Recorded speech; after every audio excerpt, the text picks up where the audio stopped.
Welcome to Baliyan tutorial once again. इस session से आपकी यूनिवर्सिटी में न्यू एजुकेशन पॉलिसी 2020 की शुरुआत होने जा रही है। So it is essential for you to have a knowledge of this NEP 2020। इस वीडियो में मैं आपको इसके बारे में बताऊंगा और नेक्स्ट वीडियो में सिलेबस आदि के बारे में डिटेल से चर्चा करेंगे। आगे बढ़ने से पहले यूनिवर्सिटी रिलेटेड न्यूज के लिए बेल आइकन को दबा लें और चैनल को सब्सक्राइब कर लें ताकि आने वाली सभी वीडियो की जानकारी आपको मिलती रहे। आइए टॉपिक की शुरुआत करते हैं। इस टॉपिक को हमने दो पार्ट्स में डिवाइड कर लिया है। पार्ट फर्स्ट में हम स्कूल एजुकेशन के बारे में बात करेंगे और पार्ट सेकंड में हम हायर एजुकेशन के बारे में चर्चा करेंगे। आइए सबसे पहले हम कंपैरिजन करते हैं अपनी ओल्ड एजुकेशन पॉलिसी का विद न्यू एजुकेशन पॉलिसी से। हमारा जो सिस्टम था, हमारा जो पुराना सिस्टम है, उस सिस्टम में देखिए ये हमारा ओल्ड सिस्टम है। यहाँ पर हमारा 10+2 सिस्टम। इस सिस्टम के बारे में आप पहले से जानते हैं। तो जो नया सिस्टम है उसमें क्या चेंजेस कर दिया गया है। अब जो हमारा 10+2 को बदल दिया गया है और एक नया सिस्टम जिसमें 4 स्टेज होंगी, 5+3+3+4। ये पहली स्टेज 5 साल की होगी, दूसरी स्टेज फिर 3 साल की होगी, फिर तीसरी स्टेज फिर 3 साल की होगी और लास्ट स्टेज 4 साल की होगी।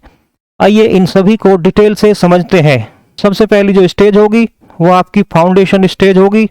फाउंडेशन स्टेज 3 से 8 साल यानी कि 5 साल के लिए होगी। इसमें सबसे पहले बच्चे का जो एडमिशन है वो 3 साल की एज में करवा दिया जाएगा और इन पहले 3 साल में वहाँ पे कोई पढ़ाई नहीं होगी। No study no exam in this first 3 year. ये लाइक प्ले स्कूल होगा। जो हमारी प्रेजेंट में एजुकेशन पॉलिसी है उसमें जो प्ले स्कूल है ये उसकी जगह लेगा।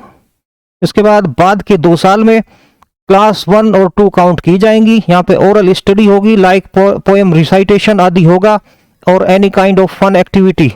और इसके बारे में ये किस तरह चलाया जाएगा, क्या क्या फन एक्टिविटी होंगी, ये सब एनसीईआरटी के द्वारा डिसाइड किया जाएगा।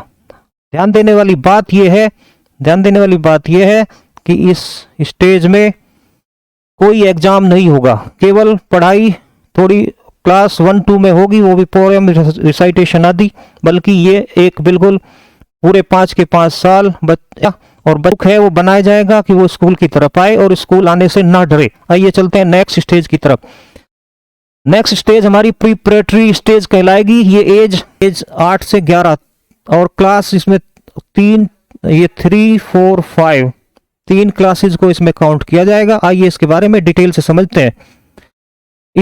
इसमें सब एक्टिविटी के साथ साथ जो पुरानी एक्टिविटी थी, फन एक्टिविटी, उसके साथ एक्टिविटी के साथ स्टडी को भी जोड़ दिया जाएगा। यानी कि एक्टिविटी और study will start from this stage. Next इसमें जो मीडियम होगा, medium, this is very important. Medium of study क्या रहेगा? मीडियम जो स्टडी है वो पहले की तरह मदर टंग या अपनी जो मातृभाषा है उसके साथ साथ इंग्लिश भी रहेगा। यानी कि हिंदी मीडियम के साथ साथ या उर्दू या कोई भी अन्य जो भाषा है रीजनल, उसके साथ साथ इंग्लिश मीडियम भी आप सेलेक्ट कर सकते हैं। ये हमारे जो पुराना सिस्टम है उसकी तरह ही रहेगा। इसमें इस स्टेज में exam will start. This is very important. Exam start हो जाएंगे और इसका जो सिलेबस है क्या क्या होगा उसके बारे में एनसीईआरटी डिसाइड करेगा। अब चलते हैं नेक्स्ट स्टेज की ओर।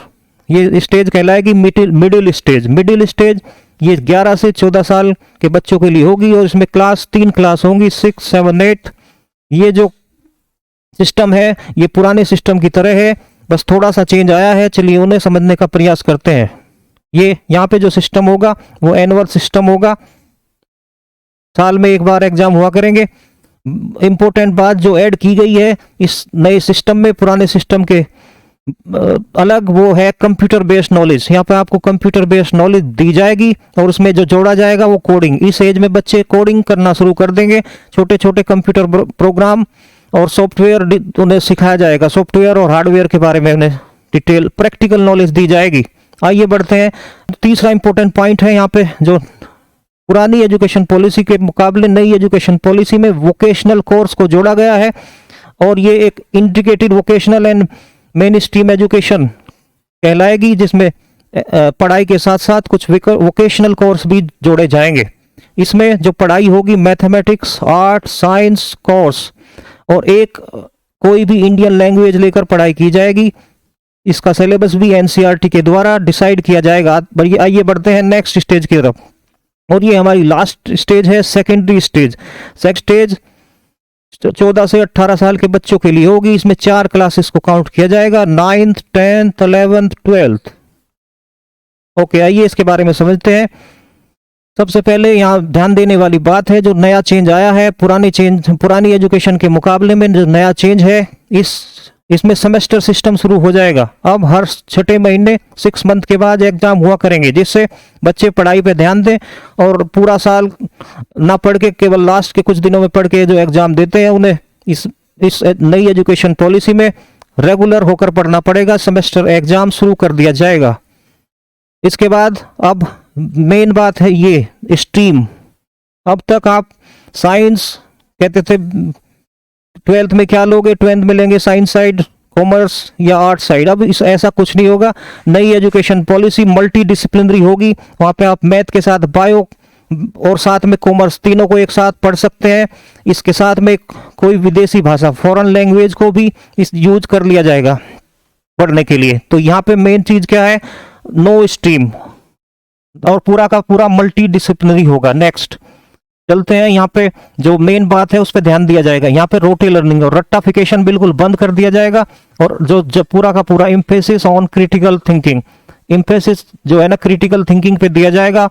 अब तक आप सीधे क्वेश्चन आंसर याद करते थे, अब आपको इनका रीजन भी समझना होगा। जैसे आपको समझना होगा कि ग्रेविटेशनल फोर्स क्या होता है, इसके बारे में आप डिटेल से पढ़ लेते हैं, बट आपको ये उल्टा भी सोचना होगा कि यदि इफ ग्रेविटेशनल फोर्स ना हो तो क्या होगा और इसके क्या क्या परिणाम होंगे। क्रिटिकल थिंकिंग जो है, इस पर पूरा ध्यान दिया जाएगा, जिससे बच्चों को प्रैक्टिकल नॉलेज हो सके। आइए, एग्जाम पैटर्न और एवेल्युएशन सिस्टम भी बदलने वाला है। इसमें न केवल क्वेश्चन आप रट्टाफिकेशन करके जो कॉपी में लिख देते थे, उसके आधार पे आपको मार्क्स नहीं मिलेंगे। आपके जो साथ पढ़ने वाले बच्चे हैं वो भी आपको मार्क्स देंगे, टीचर भी आपको मार्क्स देंगे, और प्रैक्टिकल एक्टिविटी अलग से बढ़ा दी जाएंगी, जो मिलकर बहुत ही शानदार एक पैटर्न बनने वाला है। इसमें जो मेन बात है इंपॉर्टेंट चीज, इस पे ध्यान देना है। यदि आपने अपनी पढ़ाई पूरी कर ली है 6, 7, 8, 9, 10, तो आप इस स्थिति में होंगे कि आप कोई भी रोजगार कर सकेंगे। और यदि आप अपनी पढ़ाई कंटिन्यू नहीं रख सकते हैं, कोई प्रॉब्लम है आपके सामने, तो यहाँ पे आप एग्जिट कर सकते हैं। This is very important. 10th class के बाद आप एग्जिट कर सकते हैं, और आप जब चाहें फिर 10th के बाद अपनी पढ़ाई शुरू कर सकते हैं। ये सबसे इंपॉर्टेंट बात है यहाँ पे। और आने वाले नेक्स्ट, अब आप देख सकते हैं इसकी summary, this is the summary of NEP 2020। किस तरह से 10+2 ये हमारा जो पुराना सिस्टम है, इसे बदलकर एक नया सिस्टम, ये 4 स्टेज में 5+3+3+4 में बदल दिया गया है। Thank you. चलते हैं आगे। अब हाइलाइट्स थोड़ा देखते हैं। हाइलाइट्स स्कूल एजुकेशन के बारे में समझते हैं। सीधा सी बात है, 10+2 को 5+3+3 4 स्टेज में बदल दिया गया है। यहाँ पे classroom learning, more exposure to experimental learning and critical thinking पे जोर दिया जाएगा। इसके बाद जो आपका ध्यान देने वाली बात यह है, यहाँ पे मल्टी डिसिप्लिनरी होगा। ऐसे कुछ नहीं होगा कि साइंस आर्ट अलग अलग कर दिए जाएंगे, सब कुछ मिला के पढ़ाया जाएगा। और इम्पोर्टेंट बात, नो हार्ड सेपरेशन, ऐसे कोई अलग अलग नहीं किया जाएगा आर्ट को साइंस से और करिकुलम एक्टिविटी को एक्स्ट्रा करिकुलम एक्टिविटी से। ओके, चलते हैं नेक्स्ट पॉइंट की ओर। हमारा जो नेक्स्ट पॉइंट है यहाँ पे मीडियम ऑफ इंस्ट्रक्शन, आपकी इंग्लिश तो रहेगी, उसके साथ साथ लैंग्वेज जो है रीजनल या मदर टंग भी रहेगी। इसके बाद सबसे जो इम्पोर्टेंट बात है, all efforts will be made in preparatory high quality bilingual textbook और टीचिंग लर्निंग मटेरियल भी इसके लिए साइंस और मैथमेटिक्स आदि आर्ट में भी तैयार किया जाएगा। असलियत में सरकार का जो उद्देश्य है, हमारा जो उद्देश्य है सरकार का, वो है कि India to have an education system, only one education system up to 2040, यानी कि 2040 तक केवल एक ही एजुकेशन सिस्टम पूरी इंडिया में चलेगा। तो सेकंड टू नन। ऐसा अब कोई ऐसा नहीं होगा कि यूपी में कुछ चल रहा है, पंजाब में कुछ चल रहा है, हरियाणा में कुछ चल रहा है, पूरी इंडिया में अब एक ही एजुकेशन सिस्टम चलेगा। दिस इज वेरी इंपॉर्टेंट, ये बहुत इंपॉर्टेंट बात है। इसके आते हैं टीचर एजुकेशन। इसके लिए जो टीचर एजुकेशन है वो पुराना जो हमारा सिस्टम है उसमें होता है टेट, वो टेट विल बी कंटिन्यू, वो टेट जारी रहेगा रिक्रूटमेंट के लिए। इसके बाद जो नया चेंज आया है उसमें एक जो बीएड की डिग्री है उसे 4 साल का कर दिया गया है। आप 12th करते ही 4 साल की डिग्री बीएड की करें और आप एलिजिबल होंगे टीचर बनने के लिए। इसके बाद 2 साल का बीएड भी चालू रहेगा। जो हमारे एग्जिस्टिंग बैचलर है जैसे बीएससी बीए, वो 2 साल का, उन्हें अलग से 2 साल की बीएड करनी होगी, वो इक्विवेलेंट होगा इस 4 साल की डिग्री के बराबर। इसके बाद यदि आप ने ये आपका जो नए सिस्टम में आपने 4 साल की बीएससी की है, इसे मैं बाद में समझाऊंगा बीएससी 4 साल की कैसे होगी। इसके बाद यदि आप मास्टर डिग्री आपके पास है तो केवल आपको 1 साल का बीएड करना होगा और आप टीचर बनने के लिए काबिल होंगे। आप चलते हैं पार्ट 2 पर, हायर एजुकेशन। हायर एजुकेशन की हाइलाइट्स देखते हैं। हाइलाइट्स ऑफ हायर एजुकेशन, सबसे इंपॉर्टेंट बात यहाँ पे क्या है, इसमें भी यहाँ पे आर्ट साइंस बीकॉम ये डिग्रियां सब बंद होंगी। अब बीएससी बीए बीकॉम इस टाइप की कोई डिग्री नहीं होगी। तब जो डिग्री होगी उस पूरे सिस्टम को हमने पहले 3 साल का था, अब उसे 4 में बदल दिया है और 4 में उसके पार्ट कर दिए गए हैं 1 2 3 4। यदि आप केवल पहले साल पढ़ाई करना चाहते हैं और उसके बाद आप पढ़ाई छोड़ना चाहते हैं तो छोड़ सकते हैं। ये बहुत इंपॉर्टेंट है। इसे बोला है यहाँ पे multiple exit point. Multiple exit point क्या है, आप 1 साल पढ़ाई करें छोड़ दें, फिर एडमिशन ले लें, फिर दूसरे साल की पढ़ाई करें फिर छोड़ दें, फिर तीसरे साल फिर एडमिशन ले लें, कुछ 2 साल बाद फिर एडमिशन ले लें, फिर पढ़ाई करें छोड़ दें। तो आप क्या करेंगे, यदि आप 1 साल आपने पढ़ाई की है और आपने छोड़ दिया है तो आपको मिलेगा यहाँ पे एक सर्टिफिकेट, इसे बोलेंगे हम सर्टिफिकेट। इसे मैं आपको डिटेल से समझाता हूँ। चलिए ये आते हैं, यहाँ पे आपको क्या मिलेगा, सर्टिफिकेट मिलेगा। इसके बाद यदि आप करते हैं 2 साल की पढ़ाई डिप्लोमा, इसके बाद आपको यदि करते हैं 3 साल की पढ़ाई तो आपको मिलेगी डिग्री, और यदि आप करते हैं 4 साल की पढ़ाई तो आपको मिलेगा रिसर्च। तो डिग्री इस तरह कहलाएंगी, certificate in graduation, diploma in graduation, degree in graduation, research in graduation. इसके बाद ये आपको समझ आ गया होगा कि ये 4 साल को कैसे, इसमें आप जब चाहे छोड़ सकते हैं, जब आप पढ़ाई कर सकते हो। नेक्स्ट, इसमें इंपॉर्टेंट चीज क्या है, एमफिल की जो हमारी पुरानी डिग्री थी, एमफिल की पुरानी डिग्री को खत्म कर दिया गया है। अब ये कोर्स नहीं रहेगा। अब आपको उसकी जगह 4 साल की बीएससी डिग्री या ग्रेजुएशन की डिग्री करने के बाद सीधा पीएचडी कर पाएंगे विदाउट एमफिल। इसके बाद यहाँ पे आपका जो सिस्टम होगा उसे क्रेडिट बैंक का नाम दिया जाएगा। आपका जो मार्क्स आएंगे वो क्रेडिट बैंक, यानी कि आपने पहले साल आया, आपने कुछ कमाया 2 रुपये, फिर आप उसी को लेके जो भी पहले साल में आप कमाओगे पास होने के लिए जो भी रिक्वायरमेंट होगी, दूसरे साल में जाओगे तो ये 2 प्लस, मान लिया आपने यहाँ पे 3 कमाया तो आपका 5 हो जाएगा। और आगे आप A credit bank of academic progress will also be formed to keep track on the credit and during the entire educational journey of a student. The credit obtained in a year will be transformed to the next level after completion of successive academic years. जो important बात है, सरकार government की जो इच्छा है वो research field को आगे बढ़ाने के लिए है। इसके लिए multi disciplinary education and research universities की स्थापना करने जा रहे हैं। ओके, चलते हैं।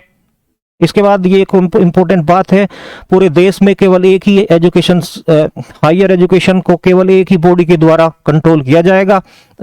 ऐसा नहीं होगा स्टेट की बॉडी अलग और अलग अलग बॉडी नहीं होगी, सबकी एक ही बॉडी होगी। उसे बोले बेनिफिट क्या है, अब समझते हैं कि बेनिफिट ऑफ एनईपी 2020।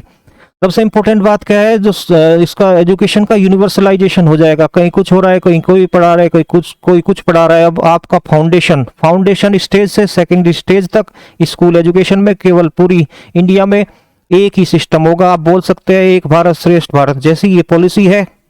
स्टूडेंट जो है ना वो ज़्यादा प्रैक्टिकल नॉलेज देगा in comparison to Rote learning. रट्टाफिकेशन कम कर दिया जाएगा। इसके बाद उसकी जो इंक्रीज होगी, उसकी फ्लेक्सिबिलिटी होगी, उस सब्जेक्ट चुनने की उसकी छूट होगी। वो चाहे आप मैथ के साथ बायो भी पढ़ सकते हैं, और ये बहुत ही अच्छी बात है। अब इसमें जो करिकुलम कंटेंट्स हैं उनको कम किया जाएगा, उसकी जगह एसेंशियल लर्निंग और क्रिटिकल थिंकिंग पे ज्यादा जोर दिया जाएगा। इसके बाद आते हैं student nurture a scientific temper. यदि आप स्टूडेंट में शुरुआत से एक साइंटिफिक टेम्पर को यंग एज में डेवलप किया जाएगा। इसके बाद with rich and quality education by the time student complete their higher secondary they will become a par with the global standard. Global standard को ध्यान में रखते हुए सारा जो करिकुलम है वो डिसाइड किया जाएगा एनसीईआरटी के द्वारा। मोर ग्लोबल एक्सपोजर हमारे बच्चों को मिलेगा विदेशों में, और इंडिया भी दूसरे बाहर के विदेशी बच्चों को अपने यहाँ एजुकेशन के लिए अट्रैक्ट कर पाएगी। Thank you for watching. Channel को सब्सक्राइब जरूर कर लें। Thank you.